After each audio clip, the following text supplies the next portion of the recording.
Em juros, simule no site. Venha molhar as palavras no Gil Rosário. Agora você pode aproveitar o chopp mais gelado da cidade com um preço especial também aos domingos. E o melhor, o dia todo. Ou seja, de segunda a quinta após as 17 horas e domingo o dia inteiro. Você tem o nosso chopp claro de 230 ml por apenas R$ 8,99. São mais oportunidades para você curtir a tradição e sabor da casa mais histórica de Campinas. Venha para o Gil Rosário. Promoção válida apenas na unidade Rosário. Se beber, não dirija. Rádio Cultura de Campinas Limitada, ZYD 809, FM 99,1 MHz. Rádio CBN Campinas.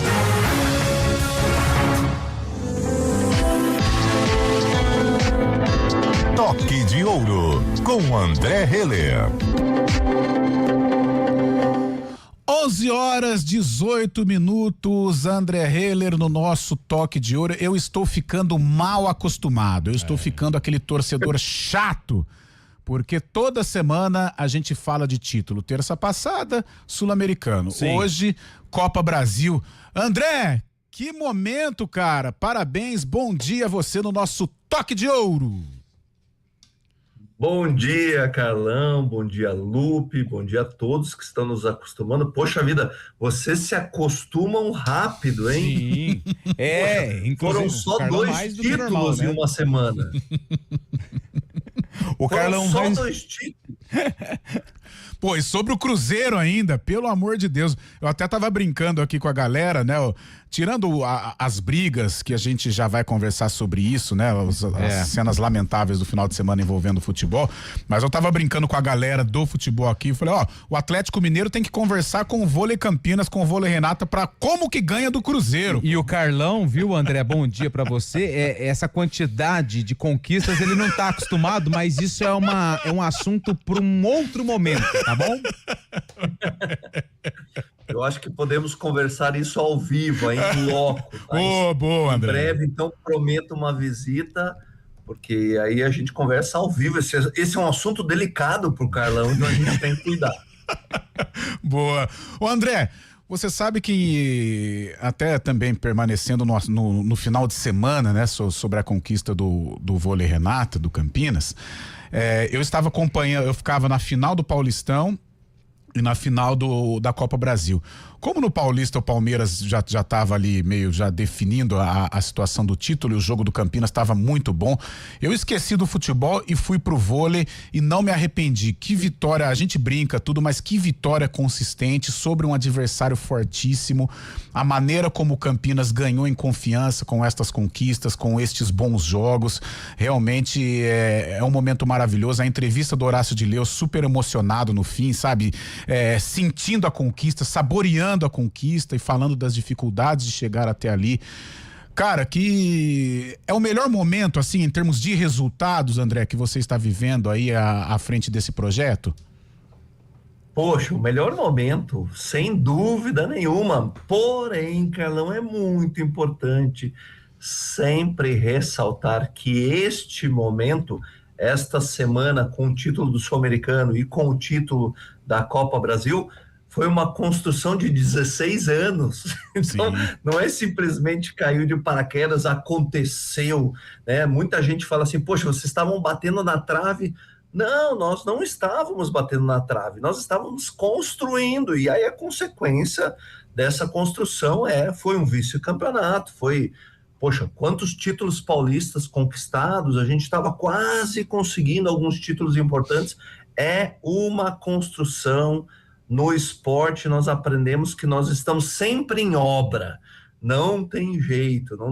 Então foi muito legal. E sabe o que é mais legal, Carlão, assim, aí do meu ponto de vista de um pós-atleta, participando desse projeto, tendo 24 anos, 25 anos dentro da quadra de experiência, assim, poxa, a vitória do Vôlei Renata, tanto no Sul-Americano quanto a Copa do Brasil. Copa do Brasil ainda arrisco dizer que foi mais evidente, é a vitória da técnica sobre a força, é a vitória da estratégia sobre a força, sabe? Poxa, nós ganhamos, o Vôlei Renata ganhou com estratégia, com técnica, com resiliência, com comportamentos. Poxa, o Sada Cruzeiro imprimindo muita força, sobretudo nos saques, né? Saques e ataques, e a gente resistindo muitas vezes com o passe escapando da mão do Bruno, jogando bola alta, né? Os pontos foram construídos e realizados não sempre com a força, mas com estratégia, com inteligência, com técnica, com paciência, né? Nós ganhamos do Sada Cruzeiro nesse último domingo a Copa do Brasil com saques estratégicos. Sim. Com saques curtos, com saques bem colocados e muitas vezes abrindo mão da força do saque forte. Isso é fenomenal. O esporte é isso. O esporte não é sempre força. Você precisa entender quando usar a força, quando usar a estratégia, quando usar os dois juntos. Isso é muito lindo. Isso só se adquire com muito treinamento todos os dias. Cara, teve um momento lá que acho que foi o Pinta, se eu não estiver enganado. Ele deu 2 saques e seguidos, cara. A bola bate na fita, aquele saque, né? Venenoso que acabou desmontando o sistema defensivo do Cruzeiro. Foi sensacional. Domingo realmente foi maravilhoso para quem acompanha esse projeto, para quem está ao lado do projeto, como nós aqui da Rádio CBN. Antônio Lupi. Vamos lá então, André. Bom dia. Sempre uma alegria falar com o nosso campeão olímpico aqui no Toque de Ouro.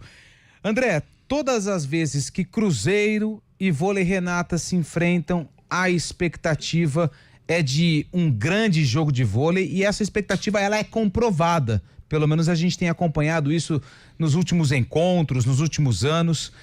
E são 2 projetos que estão investindo bastante. O Cruzeiro mais do que o Vôlei Renata, porque tem um investimento melhor.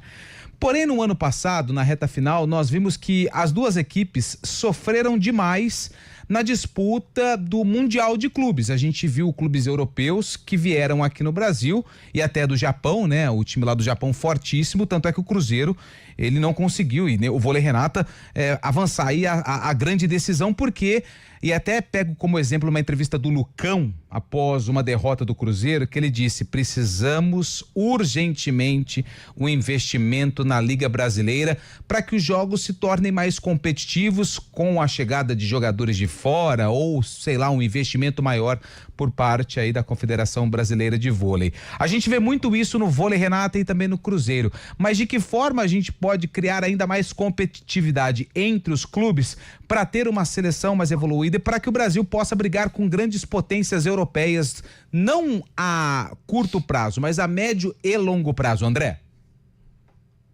Olha, primeiro do ponto de vista assim, a curto prazo, no que diz respeito à performance do Vôlei Renata e do Sada Cruzeiro no Mundial em dezembro. Eu entendo, é um dos motivos, eu entendo que as 2 equipes não estavam em ótimos momentos de performance, não estavam apresentando o pleno potencial naquele momento. Inclusive do Vôlei Renata, eu falo com mais propriedade, realmente a gente ficou bem aquém do que nós poderíamos apresentar. Isso é ok e tá tudo certo, acontece no esporte, por isso que a gente vive construindo. Do ponto de vista de maior qualidade, competitividade, na Superliga, sim, uma solução, vamos falar assim, uma solução extrínseca, vindo de fora, seriam sim a inserção de mais atletas estrangeiros para dar mais qualidade à Superliga, ok? É muito bem-vindo, talvez resolveria isso a curto prazo. A longo prazo, e para mim é a solução mais indicada, mais eficiente, que na verdade é a essência do nosso voleibol, é investimento na formação das categorias de base. Os jogadores que hoje jogam a Superliga são jogadores que foram formados no Brasil. E a confirmação dessa tese, digamos assim, é que as categorias de base brasileiras, hoje das seleções brasileiras, não estão conseguindo mais bons resultados, em contradição que a gente conseguia num passado não tanto longínquo. Num passado longínquo, as categorias de base entregavam resultados, que na verdade esses resultados eram simplesmente consequência da qualidade das categorias de base. Isso já não vem acontecendo há bastante tempo.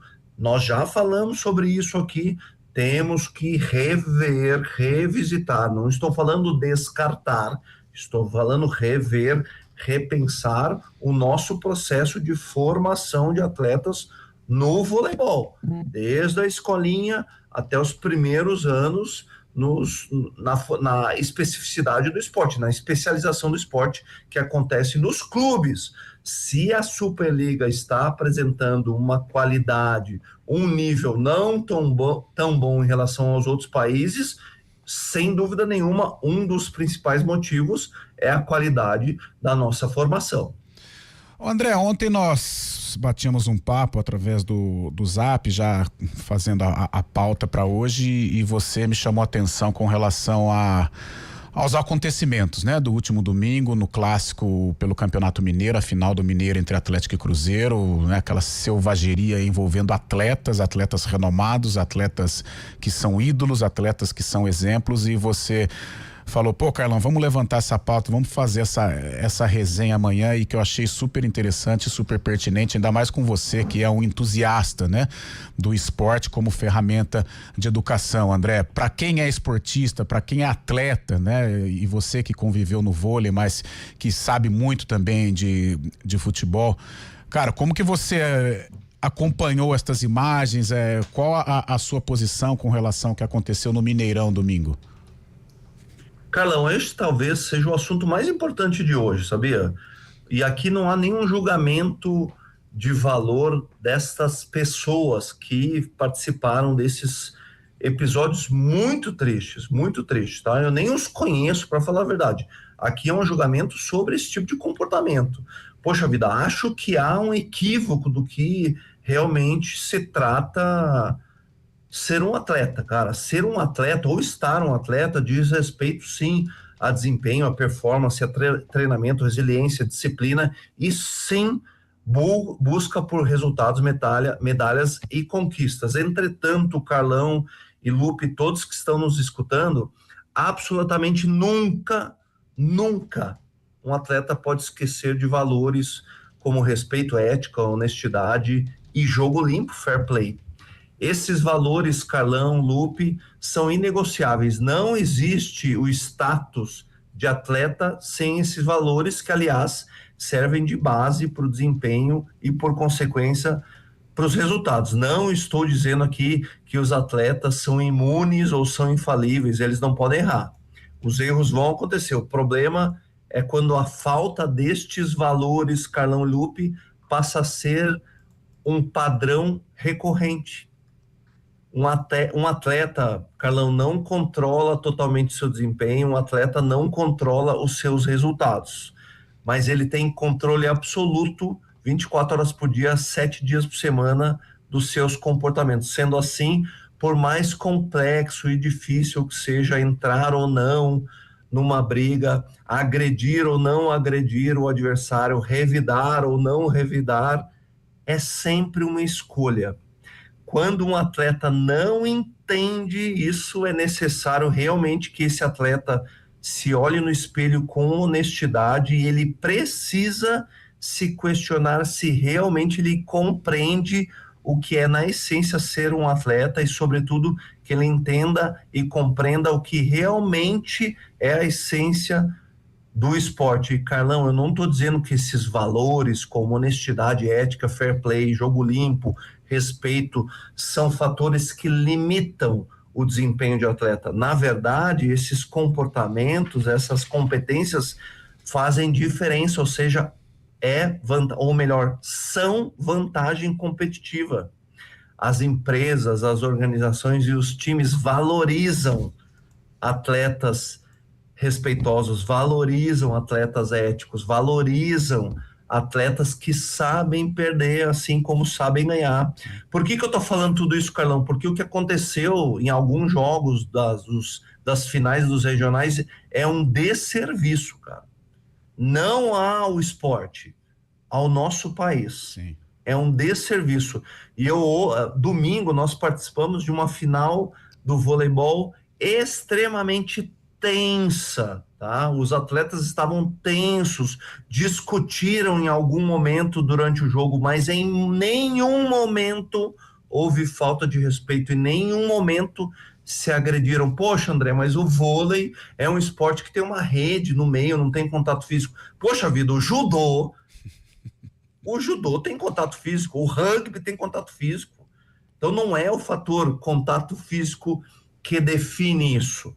O que define isso são as escolhas comportamentais, Carlão. E por fim, de novo, um atleta só controla suas escolhas comportamentais, 24 horas por dia, 7 dias por semana. O atleta que não tem consciência disso realmente precisa se encarar no espelho e se perguntar honestamente se ele entende de fato do que se trata o esporte. André, para fechar, esse é um assunto que me pega, assim, sabe? Eu gosto desse tipo de a psicologia no esporte, né? O atleta como exemplo. Eu tô sentindo isso notadamente no futebol. Não que todo mundo tem que ser santinho, não é isso. Mas eu tô sentindo hoje, dentro do futebol, que há uma cultura da provocação. Parece que hoje, ao invés de você celebrar a sua conquista, você, antes de celebrar, você primeiro precisa provocar o seu rival, você precisa provocar o seu oponente para depois você valorizar o que você conquistou. Graças a Deus, isso no vôlei, essa cultura ainda não chegou. Mas não sei se é por causa das redes sociais, mas eu acho que esse comportamento dos clubes de futebol, eu acho que isso também fomenta um pouco, sabe? Essa provocação, essa coisa de ter que pisar em cima do rival para valorizar a conquista.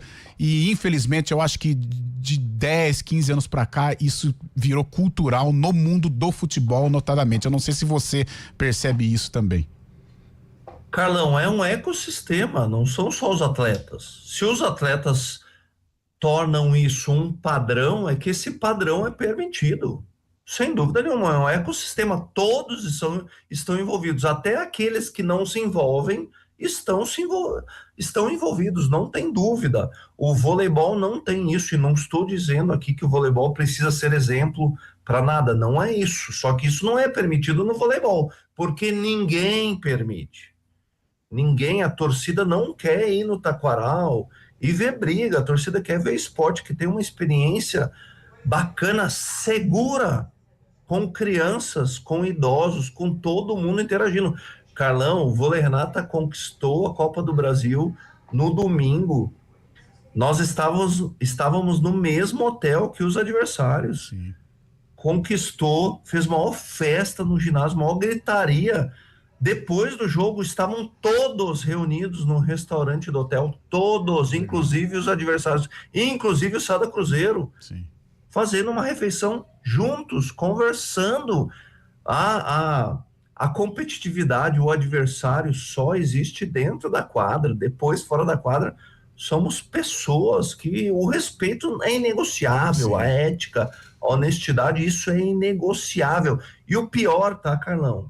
O pior, quando um jovem atleta, uma criança, vê o seu ídolo, um atleta, brigando, agredindo, tendo uma entrada, fazendo uma entrada desonesta, ele vai reproduzir, porque acha que isso é o padrão. Quando uma criança vê o seu ídolo fingindo uma falta, se jogando no chão, aqueles teatros que a gente vê, e aí não estou falando só do futebol, não é só o futebol que acontece, ele vai reproduzir isso. Eu tenho uma escola de vôlei, eu sei que isso acontece, né? Poxa, atleta tem uma função similar nesse sentido, ó, de um pai ou de um líder. Ele é atleta 24 horas por dia, 7 dias por semana. E se existe uma condição que o atleta precisa entender, é que ele, independente do desempenho, da quantidade de medalhas que ele tem, ele sempre é um exemplo e uma referência, e precisa se comportar como tal. Beleza, André. Cara, hoje rendeu aqui a nossa resenha, o nosso toque de ouro. Terça-feira que vem, encontro marcado com algum título, André? Não tem, né? Não tem. Poxa vida, viu? Isso é o problema de acostumar mal, viu? Ó, o time já tá viajando para Suzano hoje à noite, amanhã tem um desafio enorme contra o Suzano. Quinta temos outros compromissos com os nossos parceiros que fazem o projeto acontecer. Sexta, preparação, sábado, jogo. Mas a última coisa que eu quero dizer é deixar aqui um agradecimento a vocês, Carlão, Lupe, Júlio, a CBN e a nossa torcida maravilhosa. Poxa vida, esses títulos são compartilhados com todos vocês, porque vocês também fazem o Projeto Vôlei Renata acontecer. Então aqui o meu muito obrigado em nome de toda a equipe. Boa, André. Aê! Valeu! Esse André Heller no nosso Toque de Ouro, 11h37. Agenda